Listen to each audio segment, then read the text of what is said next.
Hi everyone, this is Bryn and you are listening to an audio version of the Ultimate Bridal Blog presented by Columbia City Bridal. Music produces a kind of pleasure which human nature cannot do without. Confucius. This is episode 8, Music to My Ears.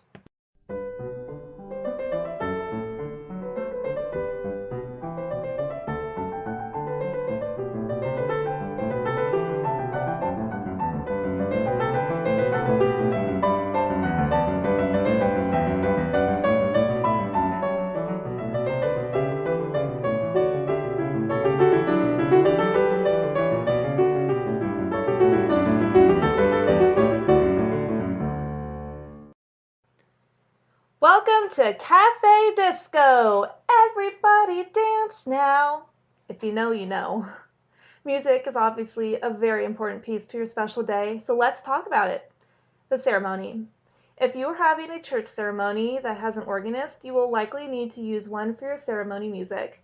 If you do not have an organist, you have plenty of options.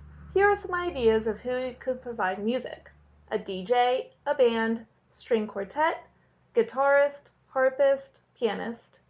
Consider the vibe of your wedding to help you decide which would best work for you.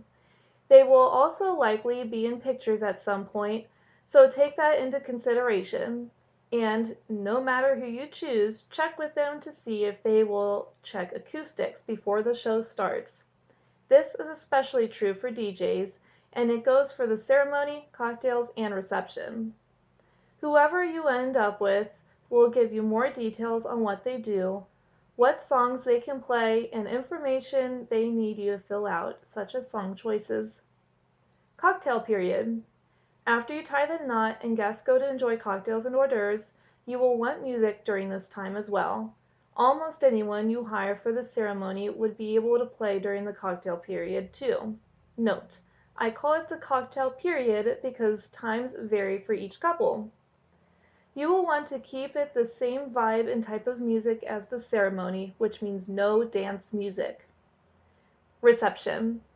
Now the time to let loose begins. It is obvious your choices for a reception are a DJ or a band.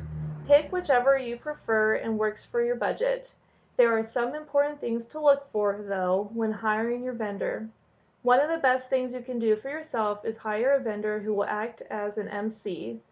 You will love yourself for hiring someone who will run the reception for you. You will also want to see how much freedom you have in choosing what is played.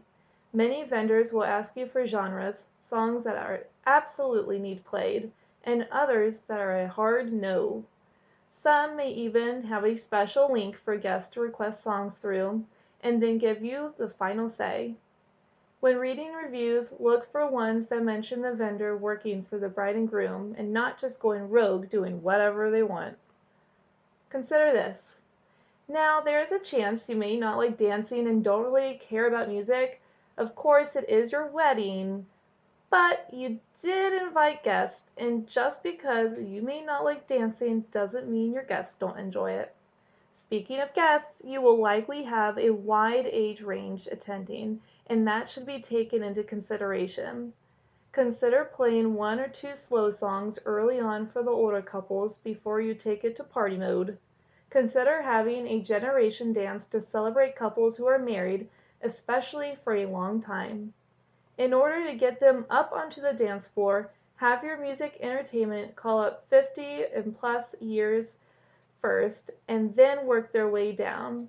That way, more people are likely to stay on the dance floor once the song turns.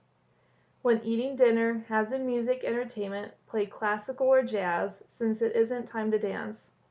Even if dance music is played softly during that time, you don't want to miss out on dancing to a requested song because you're seated for dinner. Overall, you will need music for your ceremony, cocktail period, and reception. Consider the vibe of your wedding to help determine who to hire for what. Make sure no dance music is played where there should not be any dancing. Consider the different generations attending and help them feel thought of and included by playing one or two slow songs for them to dance to. Lastly, do yourself a huge favor and find someone to play the reception who will act as an MC and run the reception for you, and ask for them to check the acoustics beforehand.